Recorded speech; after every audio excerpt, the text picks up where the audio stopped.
the land of Fatagar, a name whispered in the palaces of Abyssinia with pride. Its fertile fields fed the empire. Its churches crowned its kings. Its people believed themselves untouchable behind towering mountains and ancient fortresses.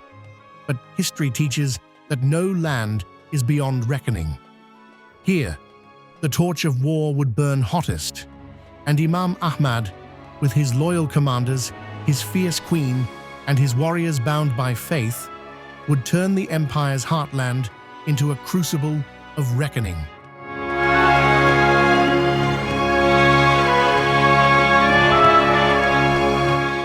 The march toward Fatagar was unlike any campaign before.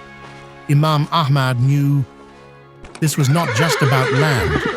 It was about shattering the empire's heart, breaking the illusion of safety in the highlands. The brothers of the sword sharpened their blades, and at their side, the lioness, silent, watchful, her presence a steel spine running through the camp.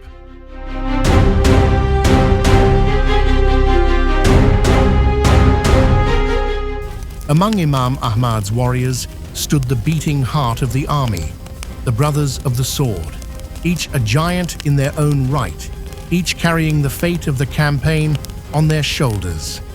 Garad Amusa bin Ahmad, the storm of cavalry. In the charge, none were faster, none more feared. Amusa's cavalry would strike like lightning, leaving only broken ranks behind. Garad Abdun Nasr, the shield of guns. Guardian of the western flanks, Abdun Nasr fortified every pass, every waterway, a fortress in human form. Garad Sadiq, the strategist of Sarka.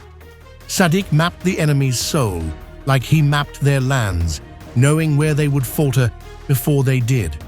Del Sagad, the knight of hidden paths. Invisible to most, Del Sagad's riders knew every canyon, every blind trail. Their knives struck in the night. Ura'i Nur bin Dar Ali, the loyal spear.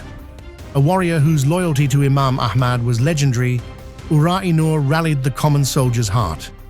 Garad Uthman bin Jauhar, the iron arm.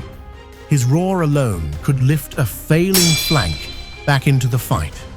Garad Nasr bin Bali, the voice of resolve. When doubts crept in, Nasr's words turned fear to steel.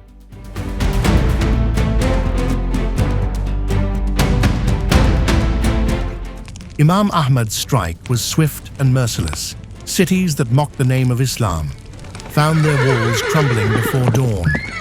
Castles once thought eternal, set ablaze under volleys of fire and thunder.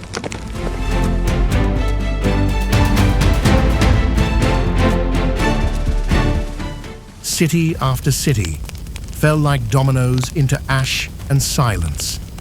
The empire's food stores torched, its noble houses dismantled stone by stone, its illusion of invincibility shattered.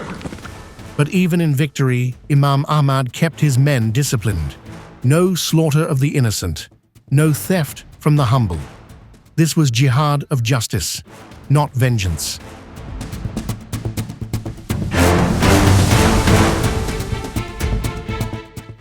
News reached the Christian emperor. Fatagar, the cradle of Abyssinia, was burning. The empire would not die quietly. They would answer with all the fury their ancient pride could muster.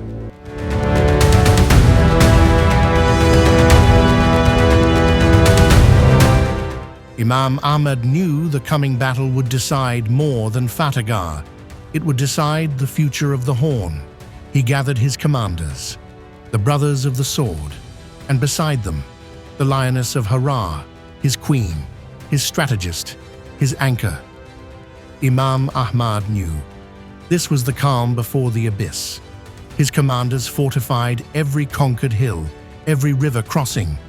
The brothers of the sword, now legends among the men, stood ready.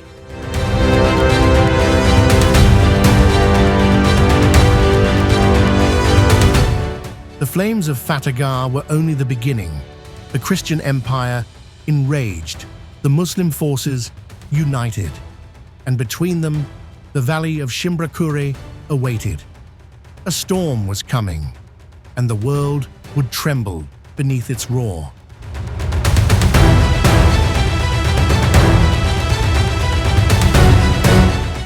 Before the sun rose on the bloodiest battle the Horn had ever seen, Bati del Wambara, the lioness beside the sword, rode ahead of the army.